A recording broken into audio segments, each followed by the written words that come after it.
Okay, what we're doing now is we're going to start work on the hair. It's very simple. We're just going to add texture and some different parameters inside the camera raw filter. But I do want, before we do that, I want you to realize that the world is full of different materials. Now, what do I mean by that? We did some dodging and burning and frequency separation for the skin, and we did something special for the eyeballs, right? And then now we're going to work on the hair in a different way. But I think it's very important for a photographer and for a painter and for an editor like me. I'm a photographer and also an editor, but it's very important to understand that the world is full of materials and the light hits a surface, but that surface is a certain kind of a material.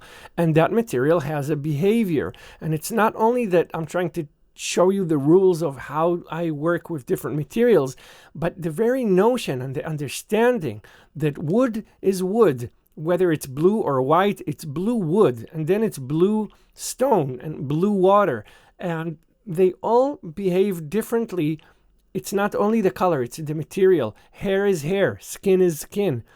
Jeans is jeans, and you know what I'm trying to say? Jewelry is jewelry, and that's metal. So I'm not sure that there's a specific rule that I'm trying to teach you here beyond what I'm already showing you. But I think that the very understanding, digesting this understanding into your subconscious really helps you later on in places that you don't even notice, but you now notice material. And I know it sounds weird, but it's an amazing lesson that I learned, and it's very, very, very, very helpful to understand that. So, all right, let's be practical. I'm going to take this top layer here, and then I'm going to duplicate it by hitting Control Command J. Control Command J. And now I'm going to go up to Filter and Camera Raw Filter. And then I'm going to go into Light, first of all, and I'm going to add some highlights.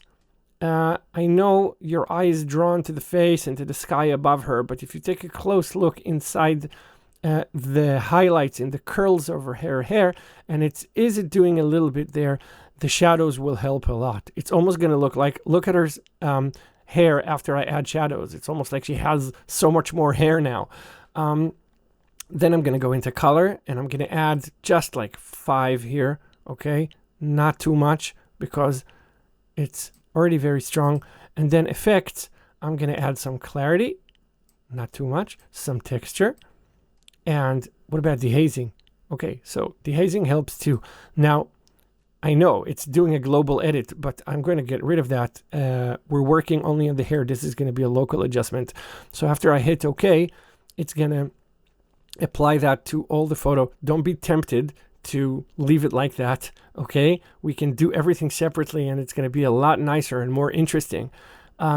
So what I'm going to do now is I'm going to hit Alt or Option and then click here the mask, and it's going to create an inverted mask that will actually hide what we just did.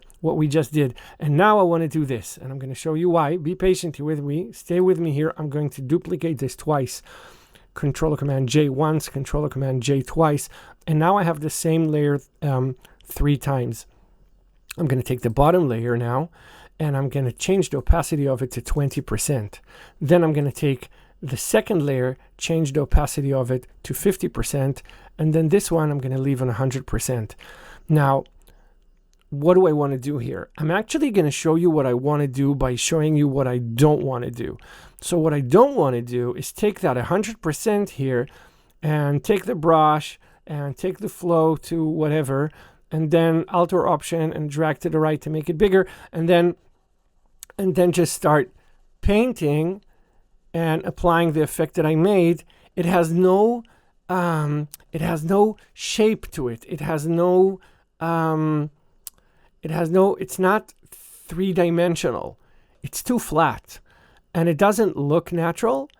And also, it just doesn't look as good as it could. So I'm going to Control or Command Z here once, twice, 3, 4 times until it's all gone. And what I'm going to do is turn off the 100% layer, turn off the visibility of the 50% layer and use only the 20% layer.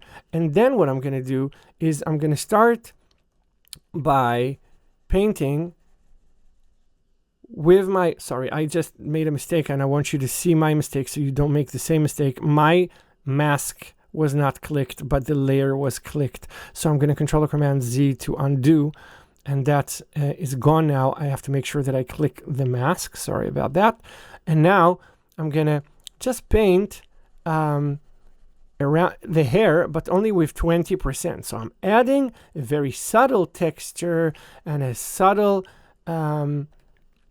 contrast and a subtle color to everything. But this is going to be like an effect that when we finish, it's going to be locally, inside, locally, inside, locally. So it's going to be, the hair here is 20%. I think it's still a lot. So I'm going to turn it down to maybe 12%. As you can see here, I change it to 12, and I'm going to turn it on and off just so you can see it gave me more texture, but very, very subtle to the hair. And now I'm going to do something stronger, okay? 50%. The 50%, I will change the flow up here. I will change the flow to something like 8%. And then I don't mind, I'm not painting right now, just showing you, I don't mind the blurry areas and I don't mind the back. I want to work on those areas that actually stick out. It's like almost like dodging and burning. So this is like dodging. This is like emphasizing different parts of the hair that I want them. Again, I did the mistake. Sorry, again. I made the mistake of painting inside the layer and not inside the layer mask. So I'm going to Control or Command Z, press the layer mask, and start painting in the areas that I want them to stick out. In the areas that I want to stick out. So it's going to be like only here because it's a front.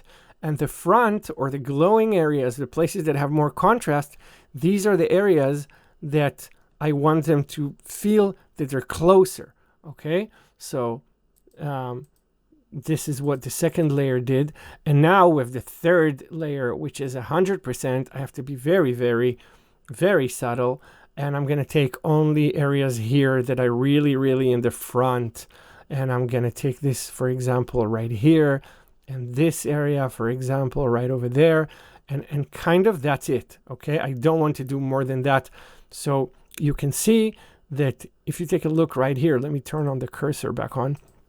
If you take a look here, you're going to see that in this layer, you can actually see the mask, and you can see that I did a lot, but only 20%. Then I did a little bit less, but stronger, 50%. And then I did just a little bit, but 100%. Okay. Now I could look at the whole thing and ask myself, okay, is it too much or not? It could be that I will need a 2-minute break. So I will go do some push-ups or pet my dog or something and give my eyes a break a little bit to ask myself, is it too much? But if I do come to a conclusion that it's too much, very, very easy. Take the whole effect and select the top layer of the adding texture to the hair. And then the third one, shift click all the way down so I can select all of them, and then Control or Command G to make a group out of them. So first of all, now if I turn it on and off, I'll be able to see the effect that I've done. And now if I tell myself, look, this is just a little bit too much for me, I want to do less. So fine. Yeah, great. 50%. Why not? Personally, I do like the 50% better.